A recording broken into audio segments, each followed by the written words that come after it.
কুমড়া গাছ লাগাইবেন, এরকম কুমড়া পাকবে। ইলিশ মাছের মূল স্বাদটা পাওয়া গেল আজকে এইভাবে রাঁধলে। আসসালামু আলাইকুম। ইলিশ মাছ দিয়া কাঁচা কলা রান্না করবো। বৌমা মাছগুলা কুটে দিয়েছে, মাছ তরকারি, এই কলা তরকারি, কাঁচা কলা এটা এই কুটে তো ধুইয়েও দিয়েছে, একটু শেষ ধোয়া একটু ভালোভাবে আর দিয়া এরপরে আমি রাঁধতে যাব।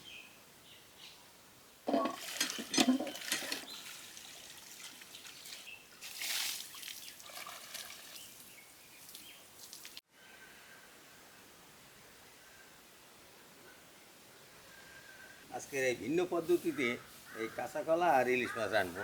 তেল, হলুদের গুঁড়া, মরিচের গুঁড়া, লবণ, পেঁয়াজ কুচি,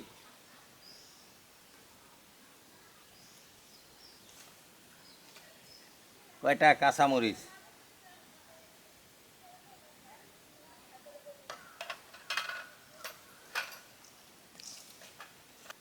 মাছটা মশলা দিয়ে মাইখে নিছি, এখন সামান্য পরিমাণে একটু পানি দিই। সাধারণত এইভাবে কেউ রান্না করে না, আজকের আমি এইভাবে রান্না করতে আছি ইলিশের মূল স্বাদটা পাওয়ার জন্য। কাঁচা কলা,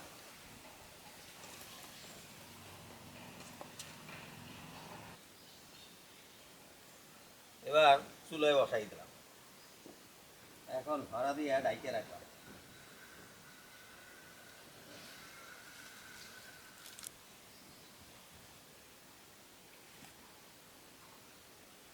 কাঁচা কলা, ইলিশ মাছ, গরম ভাত দিয়া খাওয়াটা সেই হইল। আবার ডাইকে দিলাম। গাছে একটা কুম্বা, এটা পাকছে কিন্তু ওই কাকে একটু হেঁদে খাইছে, এই জন্য আর একটু পাকাইয়ে বাইরে পারতাম, কিন্তু কাকে খাইছে এই জন্য আমি বাইরে হেলাইলাম।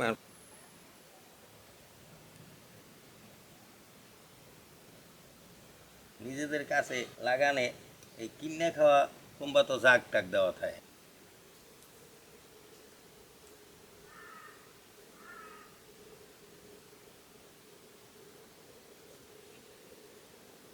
গাছ পাহা কুম্বা,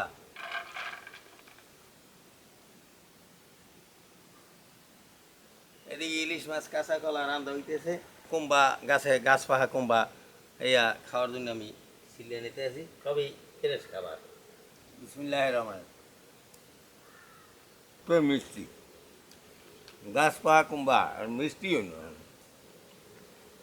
তাহলে গাছ আমি লাগাইছি বললে আমি একা খাবো তা না, তোমরাও নিয়ে খাও, ধরো। সবাই এভাবে বাড়ির পাশে কুমড়া গাছ লাগাইবেন, এরকম কুমড়া পাকবে, নামাইয়া খাইবেন আমার মতো। ইলিশ মাছের ডিম ছিল, সেই ডিমটাও আমি ভাঙিয়ে দিয়েছি।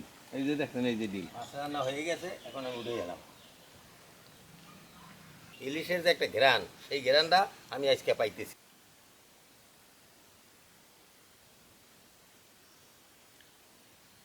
বিসমিল্লাহ। ইলিশ মাছের মূল স্বাদটা পাওয়া গেল আজকে এইভাবে রাঁধলে। কি সুন্দর ঘেরান হয়।